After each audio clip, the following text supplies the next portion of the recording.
Let's be honest now. You know, we're gonna be talking about this one anime. I can't remember when it was whatever, out the date, just a while back. But this anime is built different, in my opinion. You know what I mean? You got Solo Leveling, you got JJK, Attack on Titan. Nah, because that's a stretch. But nah. This anime here, yeah, it's pretty damn good in my opinion. You know what anime that is? We are diving straight into Erased. 100% Erased. 12 episodes. That's all you need. One night, one day, binge watch the whole anime. Done. Go watch it.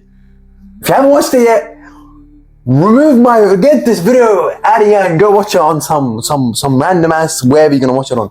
Alright. This isn't a show you can sleep on. I'm being dead ass honest. Because we're about to spoil this whole story. If you wanna stay for the spoiler, you know what I mean?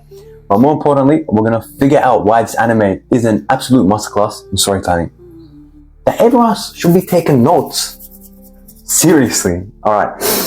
You know that feeling when a story grabs you from your chest and it squeezes? That's Erased. Exactly. Damn. You like, what the hell's happening? You think Rosie's gonna die, survives, this and that. Alright. It's not just a mystery.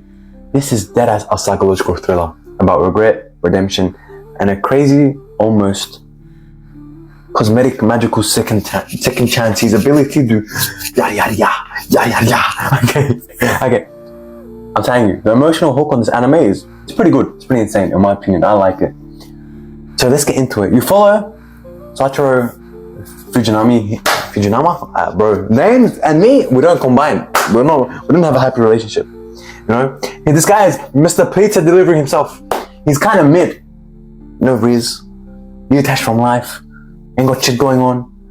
You know, but he's built different. Because he's got this thing called revival, and it's not just some cool superhero power you just turn on and go and you know, you turn into like Naruto and these guys and all this BS, and it's like, oh, same story, here we go again. Nah. This revival, yeah, it just happens. It snaps him back a few minutes to stop some disaster happening. It's a curse, honestly. He's just walking around stressed, waiting for the universe to be like, heads up, someone's about to get murked. Someone's about to die. And the kid's about to get hit by the bus. He's got to save him. And bang, he goes back to that moment. But the real story kicks off. And it's down bad. It's devious. He goes home, I think it's most likely after a shift. And Satoru gets framed for it. Bang. He gets framed so bad. And you know what he gets framed about? His mom dies. He walks in, opens the door, mom is dead. He's like, the police come. They say, come here, boy. And the revival happens and he gets sent back 18 years. Where he got sent back? To what? Primary school, middle school, back to 1988. Now, he's an adult, mind trapped in a 10-year-old body. That's himself. And why? Because the disaster he had to prevent today, the tragedy has been an original crime that's been going on since he was 10 years old. And that scarred him for his whole life. The kidnapping and murder of his classmates. Especially one girl who was always alone. Kayo? We're not gonna say the last name. His missus when he's a little kid. Yeah, that's deadly. That's the mission. Because there is a clip there. When he sees that girl alone in the park, he starts crying. He was telling the police about it. He could have saved her. He has saved the girl, and that affected him a lot. But that's the mission. That's the mission right now. He has to save her. And what stakes? What stakes? They couldn't get any higher. He's gonna come in. He's gonna become him. Okay. Let's talk about storytelling real quick. Yeah. This show cracks through 12 episodes. Every single second is used to its absolute maximum. The pacing is pretty damn good. You look at the anime, the Lord of the Mysterious or something, or the Mysterious of the Lord, that Chinese manga, that one, everyone's manga, that pacing is hideous. The first and second episode, nah. I can't watch that. I'm crying. I need to sit down and watch it, but I watched a bit. I can't remember what episode I'm on, but that's a different anime. The writing in this anime is absolutely addictive. You figure out who the killer is. You see the red eyes, the beaming eyes at the start. Like, who the hell is this guy? Like, you're pointing fingers at the candy store owner, then the teacher, then the ice hockey coach, then the other guy, whatever, older guy that used to play with little kids. Diddy. I mean, not Diddy. Yeah, but then it's like hide and seek, and you're like, dang, I thought I knew. And then you realize you were absolutely played, fooled around, you got cooked. The one thing that's brilliant about this anime, it's,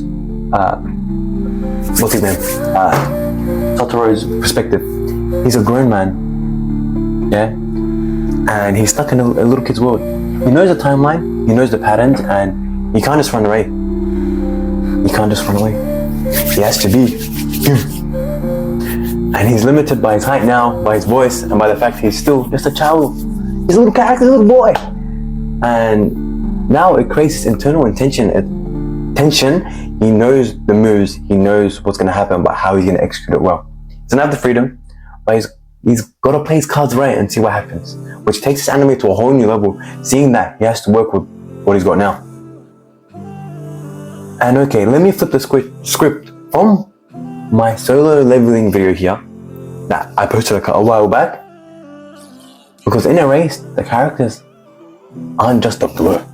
Solo leveling, you don't really get any proper character arcs. There's so many good characters, but it's like, why are they all emotionally scarred by like the raid and this and that, and it's their second raid? But what about the first raid? Why is everyone like, oh, we gotta save, we gotta fight, blah, blah, blah, blah. I'm like, bro, just tell me, I wanna know. But it's like, but this anime here, it's a good story. And when you look at what's the girl's name? I forgot. Who cares? Kayo? Yeah.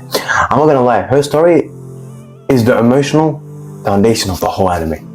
The anime portrays her as this isolated girl who was abused, neglected, and it's raw. It's difficult, but it makes her eventually hesitant to make decisions, to trust Satoru. It feels like this is massive, because at the start she's like, who are you, leaving me alone, yada yada yada. But then he does get that hard-earned victory of her trust and her friendship and blah blah blah towards the end. So you're not just trying to watch Satoru saving this whole device, this plot, You're watching him trying to save a real person who's been failed by the world. It's crazy how you see it. And Satoru himself, he starts off disconnected. He's like, bro, I'm in 1988, what the hell's going on? He has no idea what's happening.